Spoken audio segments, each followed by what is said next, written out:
Good afternoon, ladies and gentlemen. So far, we have learned 8 fallacies, which are going to be by name. Sorry, I'm using a cheat sheet. Ad hominem, attacking the person. Ad misericordiam, which is going to be appealing to pity. Ad baculum, appealing to fear. Shifting the burden of proof. Ad veracundiam, which is going to be appealing to authority. Strawman fallacy, when you pick a small portion of a person's argumentation and just blowing it up and you're just exaggerating that part. Ignoratio elenchi, just because you cannot prove I'm wrong, I'm going to be right. For example, you can't prove that there is life elsewhere in the galaxy, and therefore there must be some life in the galaxy. And ad populum was the last one, which is going to be appealing to crowd, assuming that just because a lot of people do something, it must be right. These are the ones that we've learned so far, which is really good because we have got already 8 of them going on, and a little problematic because there is still 10 ones to go, and that's not really good, is it? Okay, so let's take a look at this one. We need to kind of hurry up. So, unexpressed premise rule. I told you the rules are not important at the moment. We need to learn the fallacies, not the rules, but still let me kind of tell you what this rule is standing for. A party may not falsely present something as a premise that has been left unexpressed by the other party. Okay, pretty simple. So, the fallacy that is going to break this rule is going to be implicit premise fallacy. Practically, whenever there is something that was either implied or not at all said, you cannot make it explicit. Okay, so you listen to the other person's argumentation, and if something was not clearly stated, you cannot make that explicit. Okay, for example, many poor people steal from the local shops in here. And the answer, yes, I guess that's why you don't like minorities. I read it in a tabloid kind of conversation part, and in here, saying that many people steal from the local shops in here, this is not implying minorities, or maybe not even thinking about minorities whatsoever. It's a fallacy that's really hard to detect at some point, but this one, the other person is making something explicit which was not stated. Not stated clearly or not even implied. Okay, so it was not even hinted. So for that reason, this is going to be fallacious. You make the other person seem like, you put them under a bad light. It seems like they're racist or something, just because you make something implicit or not even there completely explicit, right? This is what we mean. Many poor people steal from the local shops in here.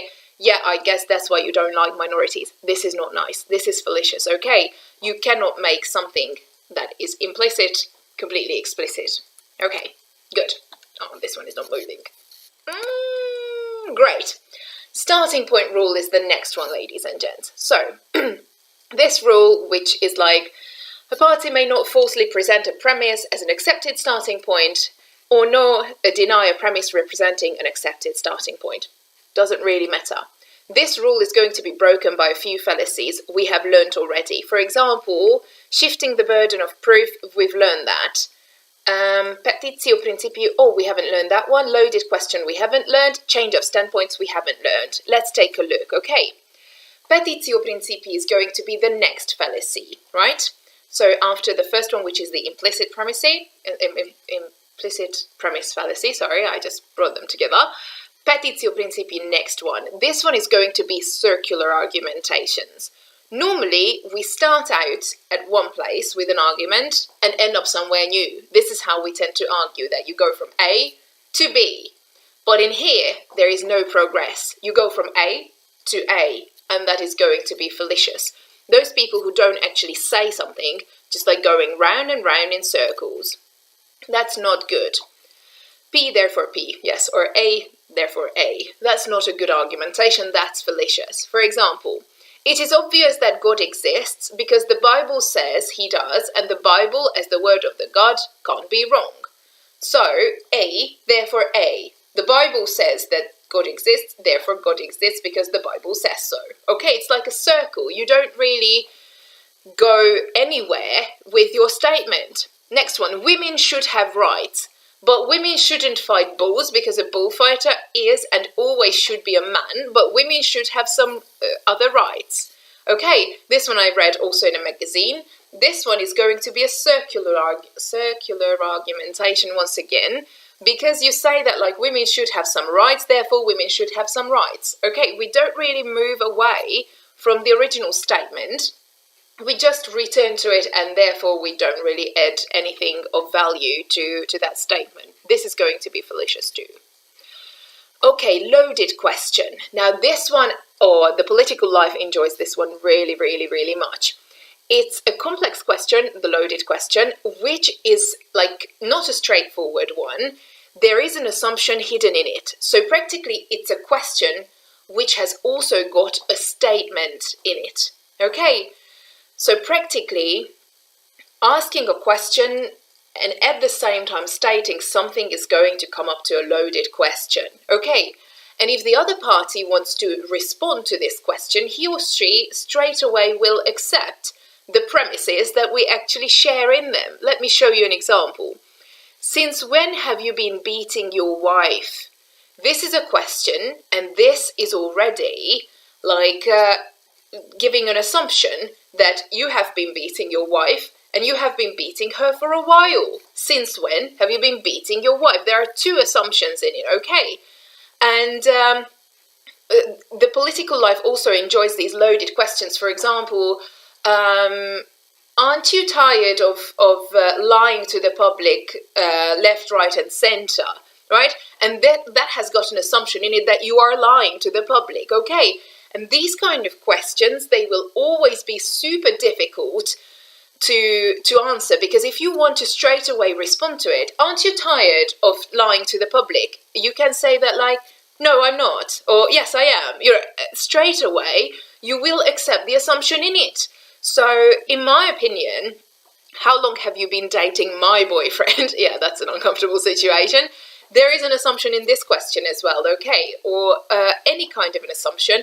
And in here, I think that you should, whenever this kind of loaded question is used against you, I think that you should make it straightforward, not answering. You should make it straightforward to the other person, like, excuse me, you're using a loaded question. There is an assumption in it. I'm not willing to answer until you rephrase it the normal way. Okay, because if you answer it straight away, how long have you been beating your wife? Since Tuesday? No, that's not good, right? Or I'm not beating my wife or something. It's like, you cannot straight on answer this question, and I think a loaded question is really, really a tricky one, because as soon as somebody says it or asks you something, no matter how hard you're trying to kind of keep away the bad light from yourself, how long have you been beating your wife? It already puts a very bad light in the head of the audience. They're like, that's not a nice person, right?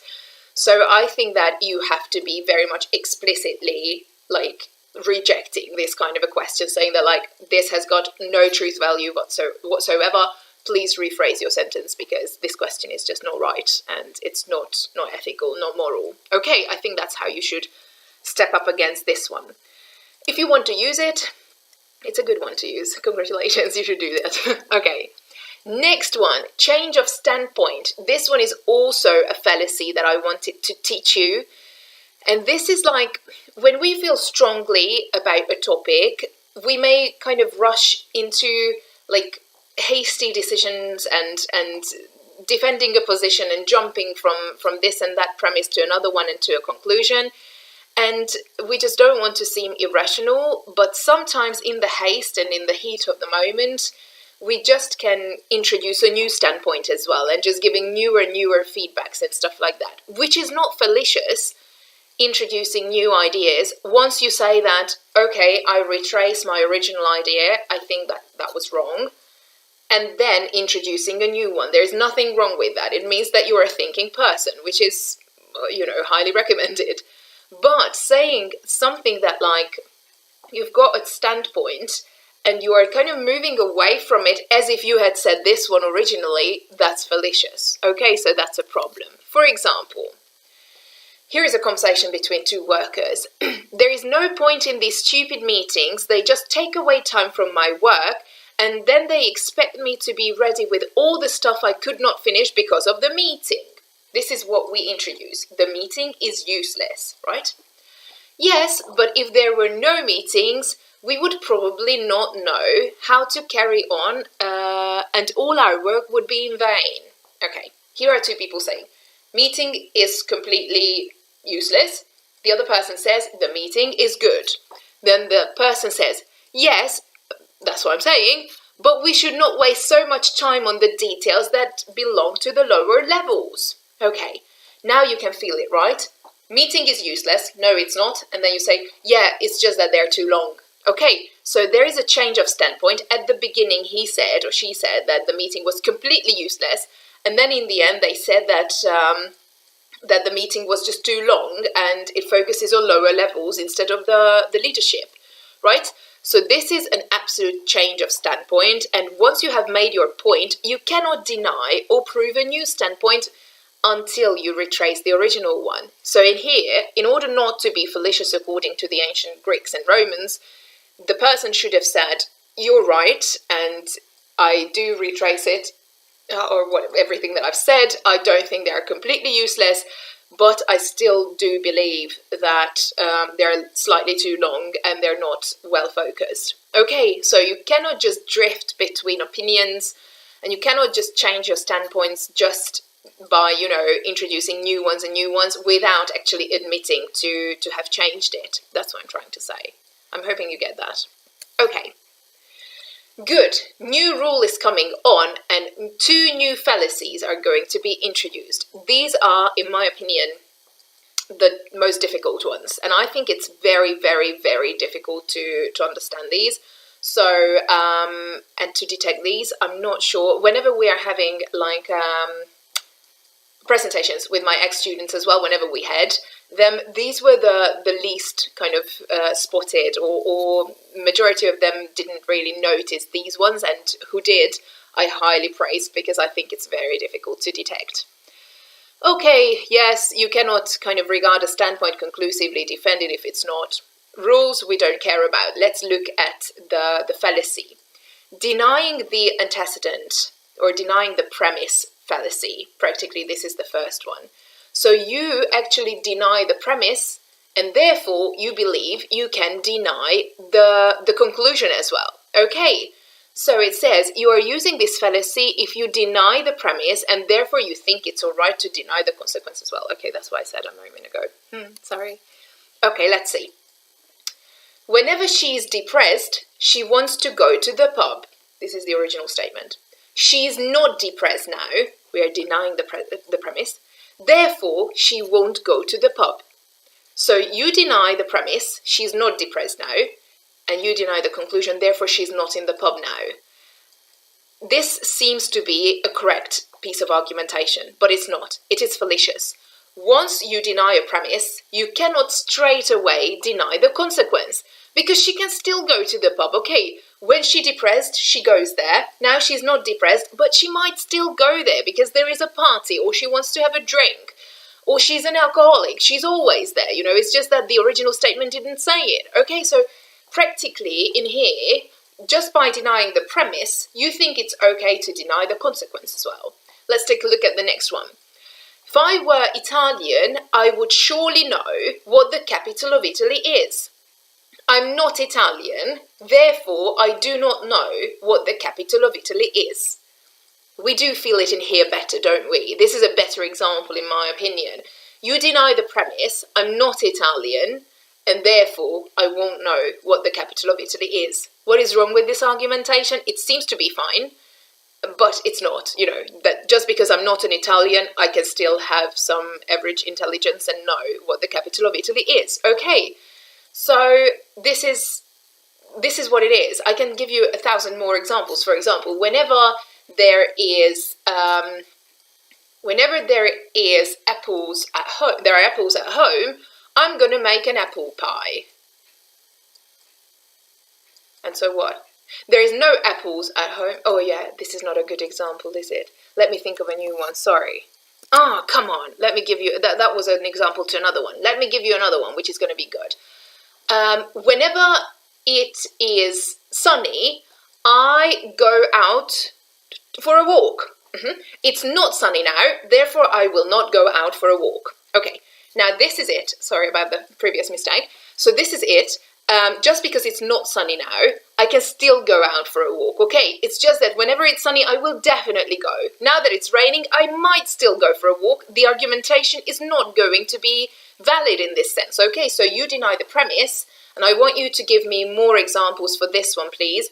You deny the premise, therefore you think it's okay to deny the consequence as well, right? And it's not right. It's not good. Okay, sorry, I still need to be thinking for more examples, but we will talk about it in teams in a moment. Okay, next one, affirming the consequent, and this one is going to be the vice versa of the previous one. This one is going to be the inverse of that. If you claim the consequent, so practically you actually confirm the consequent, then you think it's fine to confirm the premise too. Okay, so now you bring forward the consequent, and you believe that if it's confirmed, then the premise straight away can be confirmed. For example, if it has rained, the ground is wet.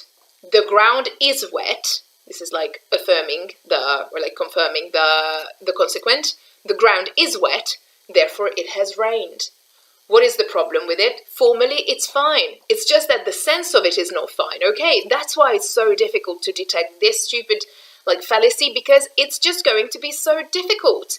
Formally, it's completely okay, but it's not okay. So formal logic, it's fine, but rhetorically, it's not fine. Okay, the ground is wet, therefore it has rained. Not necessarily. There might have been a car watering the pavement, or there might have been someone pushing, or what's that? Putting all over, water all over the ground. Okay, so pouring, that's the word I'm trying to search for.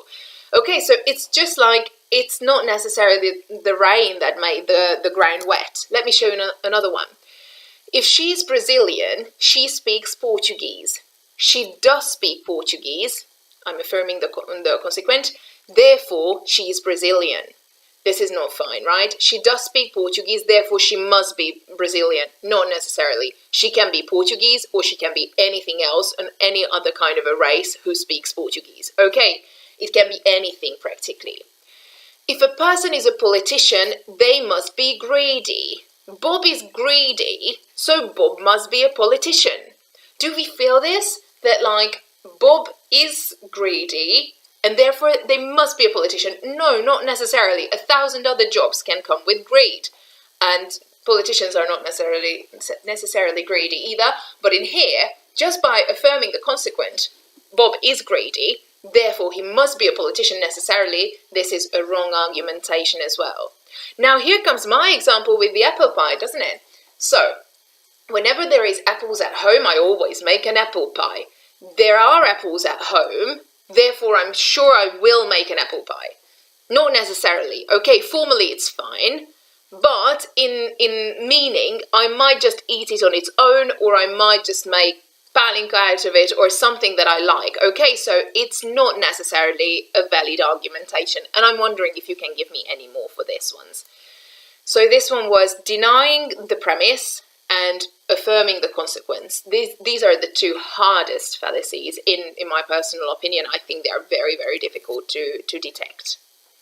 Okay, let's see the next one, ad consequentiam fallacy, and oh god, the video is not long, but it's really, really tough. I know, and I highly recommend, you don't need to learn these now, we will kind of practice them on Teams as well, and I highly recommend coming to the classes whenever somebody else is presenting, so that, oh sorry, I'm just kind of making the camera right, so that you can actually practice it with the other person's presentations as well, because this one is definitely going to be a part of the final exam as well.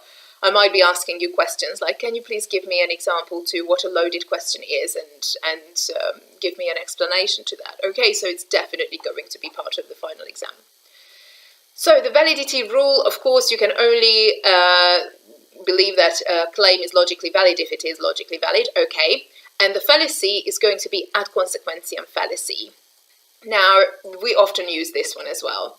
Ad consequentiam will mean that you are arguing that a belief is false because it contains something you cannot believe. We often do it, don't we? That I can't believe she would have done it, so she definitely didn't do that. Okay, Surely it was not Jane who stole my purse. I have known Jane since high school, and she's not that kind of a girl at all. Okay, this is an invalid argumentation because Jane still could have stolen your purse, okay? Just because you can't believe that she would do that, she can do that, unfortunately. Okay, this is very, very important. So saying that, like, I can't believe that this and that student would have cheated. Let's say that I'm correcting your tests and I do notice that 2 tests are really, really similar. And I say that, like, oh, I can't believe he or she would have done it because they were my most enthusiastic and best and very, very good students. So I'm just very sure that he or she didn't do that. Still, anyone can cheat. And there is no judgment. We have all been there. We have all done that. But still, saying that, like, I can't believe he or she would have done that and therefore they didn't, it's not right, okay? We will still give some more examples to these ones as well, right? Very, very importantly. Slippery slope is going to be the next one. When the first step of an argument leads to a second one and then to a third step, which is already ending up incorrectly, okay? So it starts off that something is still quite correct, then you go in and in and in and in and in and in, and in the end we end up completely far away from reality and really, really untrue. Okay, this is the next one, slippery slope. So these are practically like mother's things, as I've noticed it on my own mum as well, but on many other mums as well. So practically this is what it is. My mum always tells that, like, I'll take a jumper with you, will you? And I'm like, Mum, I'm not really cold and I'm 30 years old, so I think I can just, decide for myself. And then she's like, yeah, but first you just don't take a jumper. Then you will catch a cold. Then you won't be able to do your job. Then you will kind of develop that cold into, let's say, like a pneumonia. Then COVID will kind of hunt you and then you will be dead. Okay, so practically going from take a jumper to dying, it takes them approximately 2.5 minutes and it's completely irrational in the end. Okay, so it starts off normal and then going in, and in the end it's not correct. Another one. Mother says to child, those look like bags under your eyes. Child says, yes, I've had a test and I was reading all night. And then the mother goes, I know, first it's just coffee you are drinking, but then caffeine won't be enough. You will take natural medicines and then you will end up being a crack addict. See that? Just by going that you're tired and you've got bangs under your eyes, you get to be a drug dealer. That's like, I know these examples are super, super far-fetching. I know, I'm sorry about that. I just want to keep showing you how slippery slope works. That, like, slope is like this. And so you just go from the top and then you end up slipping through and being, like, completely invalid in argumentation in the end. Okay, I'm curious what sort of other examples you have got for this one. But this one is definitely going to be one that is often used and, like, starting off in here and going on like down the slope as well. Politicians often use this one as well. They're like, oh, now I've watched a debate between Trump and Biden and they were having, I think Biden started it off that now it's only this and that many dead people in coronavirus, but then it will go into more people because of the incapability of the government, and then these ventilators won't be enough and this and that, and in the end half of the population will be dead. So practically it was just going into a slippery slope. I will retrace it if that happens, and if it's actually not a fallacy but it's truth. Of course we need to take that in consideration because it might be right, but in the end of the day it was just like getting from like a bad political measure into half of the population dead. So practically it was like a slippery slope, it seemed to be. Okay, and the last I think the last rule is coming on, in my opinion. Is it? Yeah, that's it. Practically that's it. Okay, thank God, because I know that it's way too much information and I highly recommend watching this video a good 2 to 3 times as well. I know that it's 25 minutes already, but please, please, please make sure that you kind of practice the fallacies, try and detect them, we will bring on a few more examples, of course, in Teams as well, and practice them too, so that for the final presentations you will understand them, and especially for the final exams you will understand them because they are not easy. But still, let's focus on the last 2 ones. closure rule, you have to close your debate nicely, and you can only kind of accept a well-formed argument in the end. Okay, ad ignorantiam fallacy. This one is going to be a fallacy that is appealing to not knowing. Okay, so ad consequentiam was appealing to not believing. I cannot believe Jane would have done that, therefore she didn't. That's fallacious. And here, ad ignorantiam is going to be appealing to ignorance. At the moment, in the modern language, ignorance means not caring about something, but it also means not knowing something. Okay, so the original meaning of ignorare in Latin languages, this will mean not knowing practically. Okay, so basically, this argumentative strategy involves drawing a conclusion on the basis of absence of evidence, or not knowing that the evidence was there. Okay, for example, I say, I did not know that murder was illegal, therefore I cannot be accused of anything, let alone punished, because I didn't know that. Okay, this is a very stupid example once again. I'm very good at that, as you can see. But I can give you a new one. For example, in high school, we very often did that to our teachers, and that was completely fallacious. That like, oh, teacher, I didn't know that today we would have a test. So yeah, I don't want to write it now because I cannot. I didn't know. And for that reason, like sometimes our teachers just didn't make us write one test, but majority of times they said like, sorry, this is not acceptable. And it's not acceptable. It's a fallacy. Not knowing something. I didn't know I would hurt you by going out with another guy or another girl for the night, you know. And not like appealing to not knowing is not nice. It's definitely not something that we should do. It's fallacious, okay? And whenever somebody is using it against you, you need to point it out that not knowing is not kind of giving you the freedom of like not being punished. Good. And the last one is going to be the usage rule. Practically, this is going to talk about clear language usage, which is going to be very, very important. So your argumentation has to be, you've got the duty of being interpretable, understandable, very clear, very, like, you know, good in argumentation. And the last fallacy I wanted to teach you is going to be the indictione fallacy. You can tell that the dictionary is there, practically a vocabulary, a dictionary that needs to be understandable.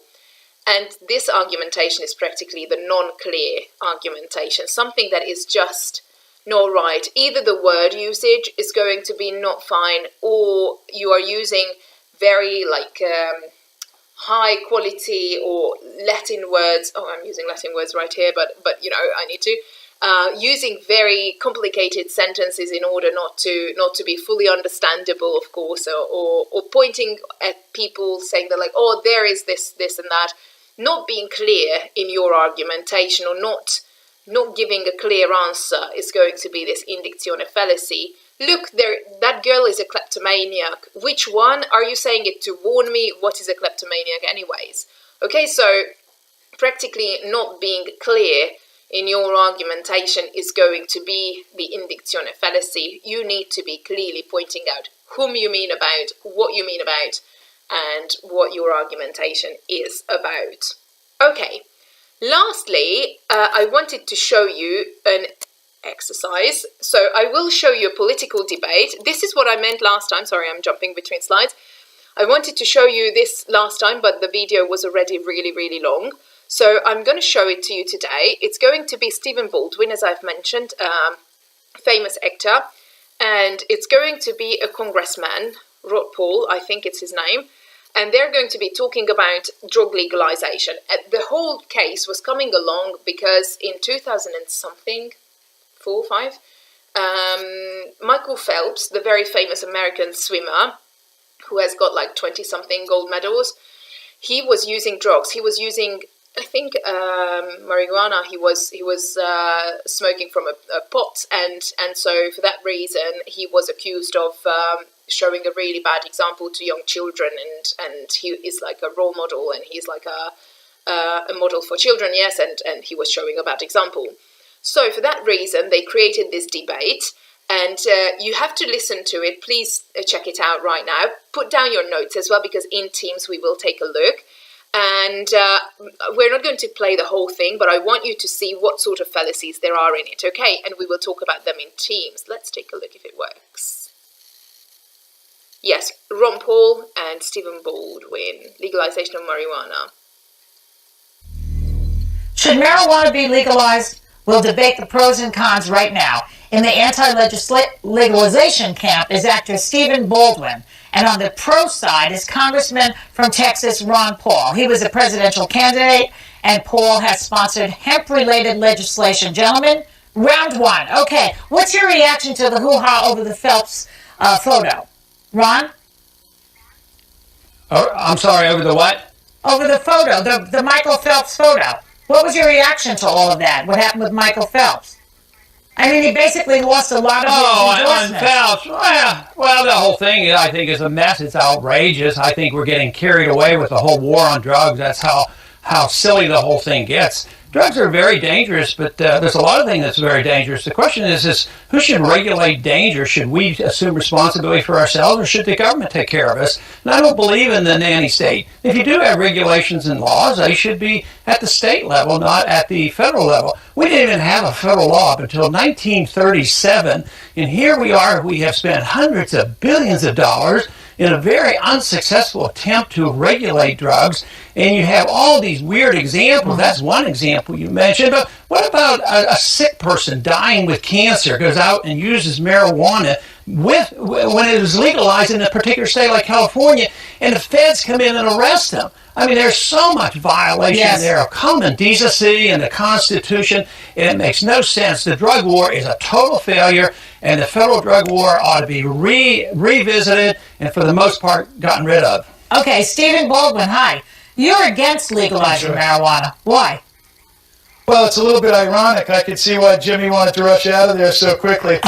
Here you're looking at an actor that has starred in two very popular marijuana films, Half-Baked and Biodome, and here I am bringing a faith-based conservative perspective to this issue. And obviously, Joy, there's a lot of common sense that needs to be included in this conversation. It's a very simple reality.